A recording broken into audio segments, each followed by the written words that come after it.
The Legend of Zelda Tears of the Kingdom implies the revival of the menacing demon king Ganondorf, who seems to have an abundance of what he sought for so long: incredible power, and with it, the ability to threaten ultimate control of the land of Hyrule and possibly even the realms beyond. Unlike Ganondorf, Breath of the Wild's Calamity Ganon was a mindless entity, driven solely by hatred and the desire to bring destruction and chaos to the kingdom. When the hero confronts Calamity Ganon in Breath of the Wild, Ganon's seething hatred and unbridled resentment towards Hyrule reach an immense level, manifesting into the ultimate embodiment of pure evil, Dark Beast Ganon. Zelda explains in the English version of the game that this monstrous form is the manifestation of Ganon's rage and despair, after he has abandoned all hope of revival. However, this is a stark contrast to the original Japanese text, where Zelda states the complete opposite, revealing that Dark Beast Ganon is a form born specifically from his obsessive refusal to give up on revival. Ganon's obsession with Hyrule has been given a very specific name in the original Japanese text of Breath of the Wild, a name that finds its origins deep within Japanese Buddhism. Analyzing the true meaning of this word holds a key to understanding the intricate connections between Skyward Sword's Demise, Breath of the Wild's Calamity Ganon, and Tears of the Kingdom's Ganondorf. Let's uncover the true extent and power of Demise's hatred, and see how it may shape the fate of Ganondorf in The Legend of Zelda: Tears of the Kingdom.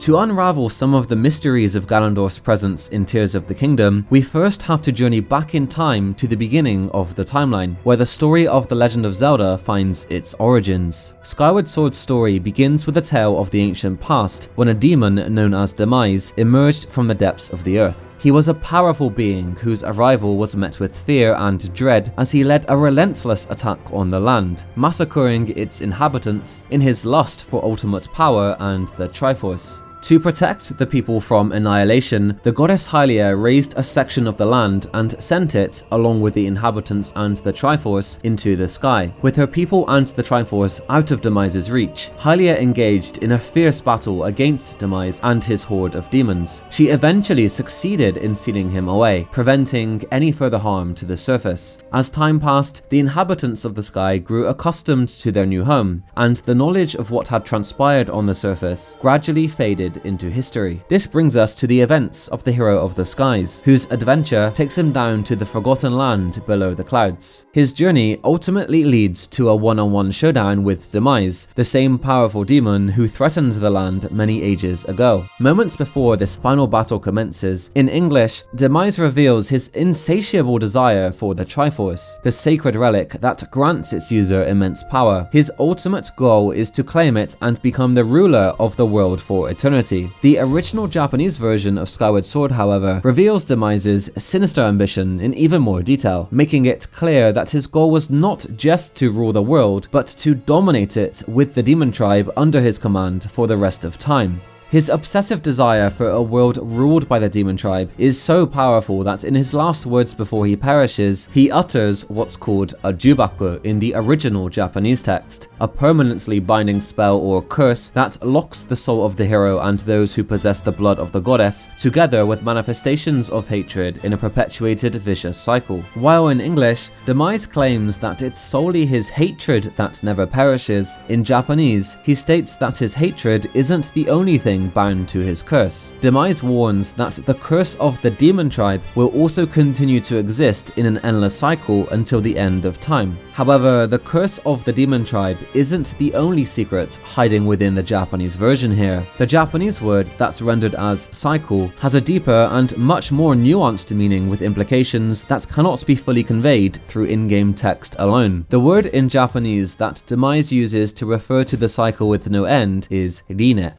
The Japanese word rinne, used by Demise in his last words, refers to the Buddhist concept of samsara, the cycle of death and rebirth sustained by spiritual energy called innen or karma in English. Innen, or karma, refers to the powerful spiritual energy one accumulates throughout their life, from both positive and negative actions. In simple terms, one's actions affect their innen, the spiritual karmic energy that determines one's fate in the cycle of death and rebirth. Good deeds will add to positive inen, whereas bad deeds will lead to negative inen. The spiritual energy that one accumulates is carried with them into their subsequent lives in an eternal cycle of death and rebirth. This is also known as transmigration of the soul, something that has a crucial role in determining one's fate in future existences. However, a person's inen or karma is not only influenced by their own actions and emotions, but also by the emotions of those around them. This means that if the individual in question harbors enough hatred towards others, or if others harbor it against them, that person can literally turn into a demon. This is similar to what happens to Ganondorf, who, despite obtaining the Triforce of Power in Ocarina of Time, has his goal of conquering Hyrule brought to an end due to being defeated by the Hero of Time and the Princess. This leads to a buildup of concentrated hatred and Ganondorf's eventual transformation into the demonic form that is Ganon. Any residual hatred within the rinne, or cycle of samsara, whether it be the individual's own feelings or the hatred others hold towards them, is referred to as onnen in Japanese. This word is used by Demise in his dying speech when referring to hatred, and is also the term used to describe all forms of malice in the original Japanese version of The Legend of Zelda from Twilight Princess onwards. In previous videos, I've gone over in depth what onnen ultimately means for the Zelda series as a whole, as well as how it can refer to the fuel that powers resentful, angry ghosts and vengeful spirits. Yet, there is another vital factor to be uncovered here. Hatred runs deep in the conclusion of Skyward Sword's story. Demise harbors hatred towards the God's tribe, as revealed exclusively in the Japanese text, while Link, Zelda, and the goddess Hylia reciprocate with their own negative emotions towards Demise, desiring his eradication. The impending cycle of destruction, therefore, may not only be fueled by Demise's own fury, but also by the violence inflicted by Hylia, Link, and Zelda. According to Japanese mythology, all of these emotions would contribute to the karmic onnen within the cycle of death and rebirth, or the rinne.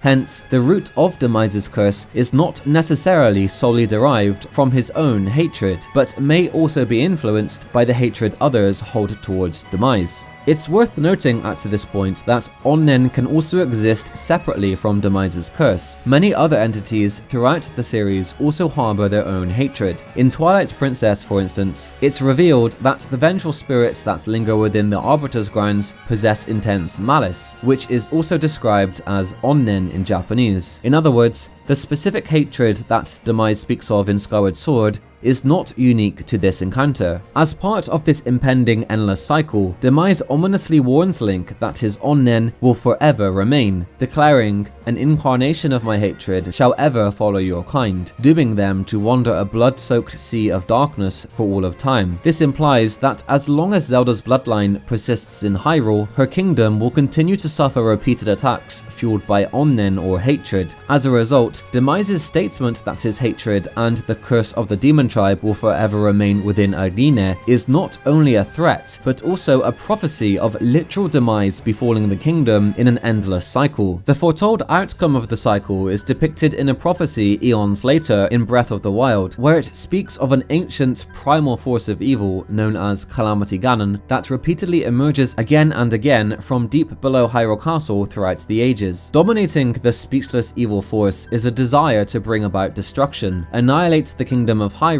and eradicate its inhabitants. The persistent entity that threatens to bring the kingdom into ruin in this cycle of despair is defeated by a knight wielding the soul of the hero and sealed by a princess possessing the blood of the goddess, restoring peace to the kingdom, at least until the next millennium when the cycle starts anew. Legends say that the true form behind this entity was once a mortal man in a long-gone age. In the distant past, during the events of Ocarina of Time, Ganondorf was a man who was driven by greed. He was dissatisfied with ruling over only the Gerudo, and so his desire manifested into a lust for power, leading him to seek control of the world's most powerful sacred artifact, the Triforce. and ultimately rule over the entire Hyrule Kingdom. Ganondorf would eventually succeed in acquiring the Triforce of Power, a key source that triggered his transformation into the demonic entity Ganon. The birth of a Demon King summons lightning to crash down in the distance, and thus the stage is set for the decisive battle of demon versus hero in the final act of the game. According to Japanese folklore, lightning is an attribute of a powerful demon. Therefore, the destructive nature that surrounds the destroyed castle literally symbolizes the heavens shaking at Ganondorf's acquisition of great power and his awakening as a demon. The events of Ocarina of Time and other previous games have all been long forgotten by the people in the era of the Wild. Instead, only fragments of their history remain in the form of myths or fairy tales. But the one thing that does remain etched in the minds of all is the existence of Calamity Ganon, a force of evil overflowing with hatred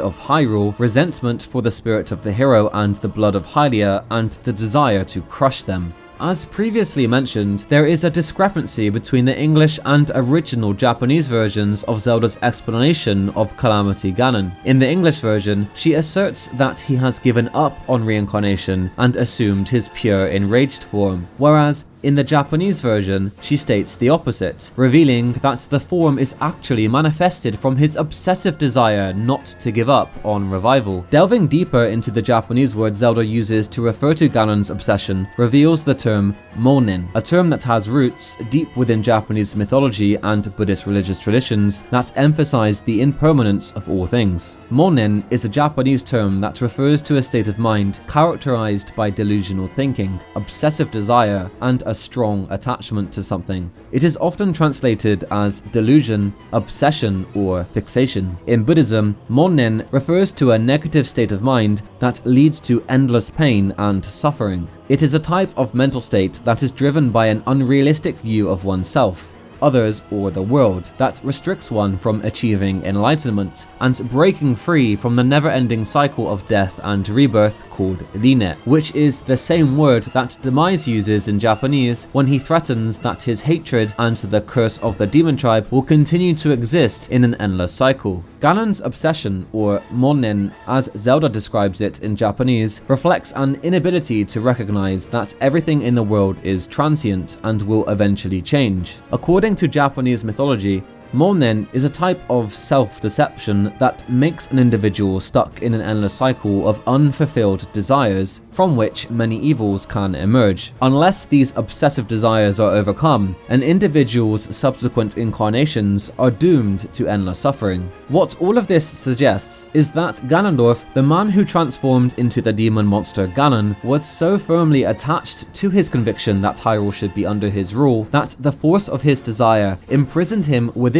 Demise's rinne, an endless cycle of suffering and rebirth. This means that Ganon's existence as a calamity in Breath of the Wild was not solely due to his desire for power, as in previous Zelda titles, but also because of his unyielding resolve not to abandon his goal. This not only represents the complete impact of Demise's rinne curse that he mentioned in Skyward Sword, but it also explains why the title given to Dark Beast Ganon is a word-for-word repetition of Demise's curse. Ganon is a slave to his own intense desire. His overwhelming obsession with revival, his absolute refusal to give up on reviving again, materialized into a form of its own. His transformation into Dark Beast Ganon, a rampaging, mindless entity whose sole purpose is to wreak havoc, represents malice in its purest state, the embodiment of hatred in its purest form. Therefore, Dark Beast Ganon quite literally is the mounen within the rinne, the endless cycle of death and rebirth. One of the places that may hold a deeper connection to Ganondorf's mounen in Tears of the Kingdom is the Lost Woods, a mystical and enigmatic forest that has played significant roles in many games of the Zelda series. The Lost Woods has a mysterious nature that causes anyone who enters to become permanently lost. Due to this phenomenon, throughout its multiple iterations, the Lost Woods has often served as a barrier for outsiders, protecting the location of the legendary Master Sword, the Blade of Evil's Bane. The Lost Woods woods are referred to as Mayoi no Mori in Japanese. While I've covered the hidden meanings attached to the Japanese name of the Lost Woods in detail in a previous video, the most important aspect to be aware of for now concerns the word Mayoi. The word Mayoi, rendered as lost in the English translation, has a wide range of sometimes overlapping meanings and nuances, including illusion, delusion, indecision, spiritual and/or mental confusion, hesitation, being lost, and it can even refer to the inability to achieve enlightenment. Therefore, this means that the Lost Woods is literally a place of spiritual and mental confusion, meaning that those who enter with mounen, attachments that prevent one from attaining enlightenment, will find themselves unable to traverse the forest. Ganondorf is a slave to his mounen, his intense desire and obsession, a side effect of which is being unable to reach enlightenment. Trapped within this cycle of rinne, he has so far been unable to break free and achieve enlightenment, meaning that the Lost Woods may very well be one of the few places Ganondorf will never be able to manipulate, at least not by any traditional means. The Lost Woods serves as a formidable obstacle to those with mounen. As a result, those who do enter with such attachments, like Ganondorf, are fated to become lost within its depths, trapped in a cycle of torment where their desire to escape will endlessly fuel their mounen, ensuring they remain imprisoned within the forest for eternity.